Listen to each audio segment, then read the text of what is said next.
You must take enormous care about the water because it's 72% and it has tremendous memory.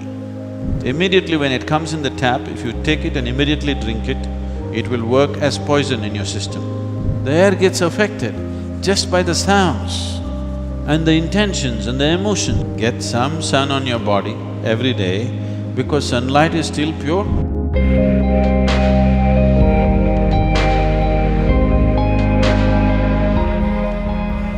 Sadhguru.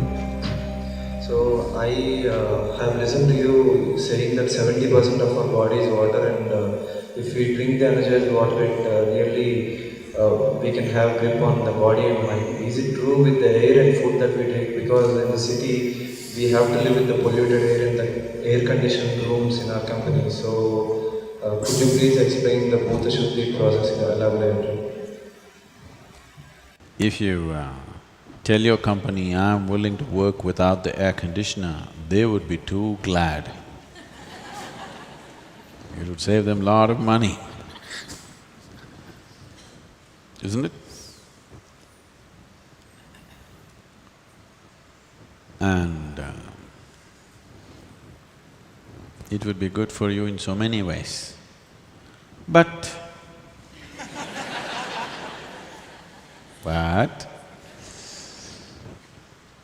now, the city is not in that kind of condition where if you open your window, breeze will not come, smoke will come, smell will come, dust will come. So, it's good, convenient. But you don't have to sit here 24 hours, only for work. You can take a walk whenever you can. And anyway, 72% is water, 12% is earth, only 6% is air. In that 6% air is not always in the breath. Out of the 6% air that is here, it is only less than 1% which you're breathing. Rest is simply there. For some people, it's concentrated in the brain. But otherwise, in every cell in the body, there is air. So when you say air, it's not just the breath. 6% air is in every cell in the body. Just remove it a little bit from the brain, it'll be good. It's good if it's in the lungs, in the heart and the muscles. They function better if there is oxygen, you know? Do you know this? If you're oxygen deprived, muscles become rigid, because this needs air, otherwise it'll not work. So, water is 72%. So maximum care should be taken about the water because it's 72%. If you are going to an examination, suppose it is like this, let's say you're going for physics examination. You have water, earth, this, that, but just the water subject is for 72 marks. Naturally you spend more time reading about water, isn't it? Studying water, yes or no? Air is only 6%, you may not study because you are okay with 94. Water you must study because it's 72%. You must take enormous care about the water because it's 72% and it has tremendous memory. If I open this water, or even without opening, if I say something to this water, it remembers. There has been lot of experiments in this direction. So, if you take this water from wherever the waterworks is and pump it to your house. Let's say it went through 50 bends, pumped forcefully with a certain force, which naturally is done, and you're living on 12th floor of the apartment, so further forced up.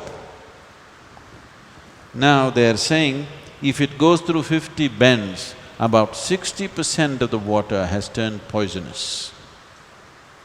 Immediately when it comes in the tap, if you take it and immediately drink it, it will work as poison in your system. If you take it and hold it for some time, it will undo itself again. Because the poisoning is not chemical, it is molecular. Molecular changes are happening, no chemical change is happening. This is why traditionally your grandmother always told you, always you must gather the water, keep it overnight in your house in a properly cleaned vessel with vibhuti and kumkum on it and one flower on it. Yes or no? In traditional homes, only tomorrow morning you drink it. Not as soon as it comes inside your house, you don't drink it because it carries all kinds of memories. In very traditional homes, people every day do puja to the water pot. Yes?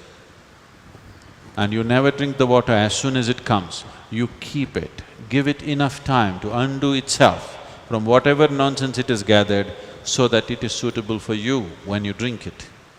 Water you must take care, because it's 72%. It's first class, more than passing mark. Next thing is food, because that's the earth, 12%, still substantial, isn't it? So how food goes into you, from whose hands it comes to you, how you eat it, how you approach it, all these things are important. Then comes your air, 6%.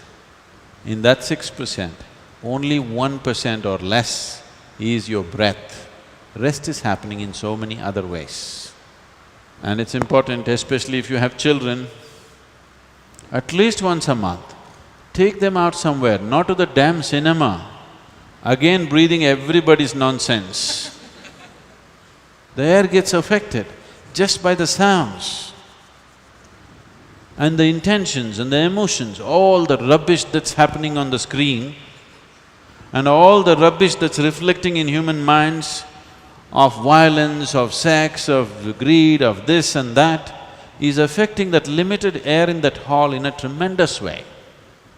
So instead of taking them to the cinema, take them to the river, teach them how to swim, climb a mountain. Where is mountain, Sadhguru? Himalayas is so far away.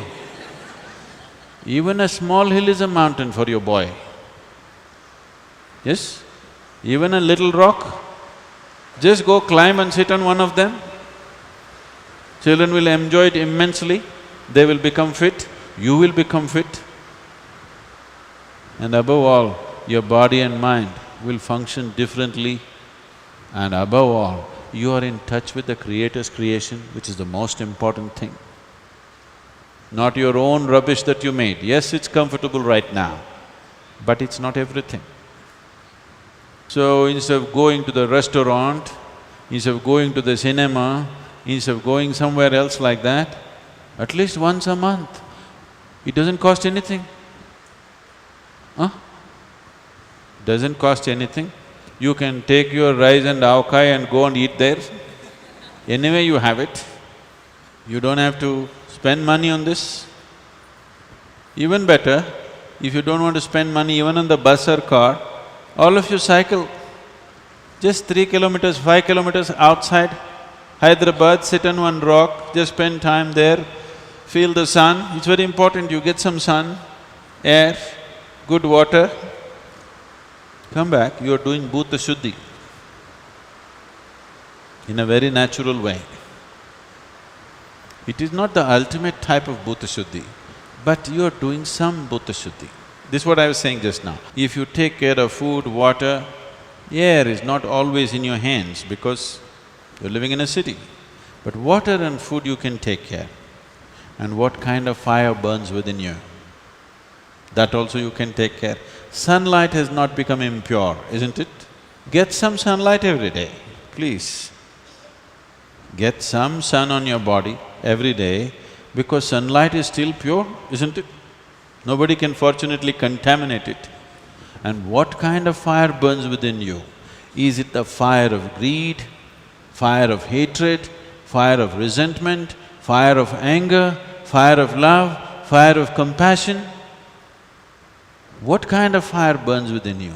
you take care of that, then you don't worry about your physical and mental well-being, it's taken care of.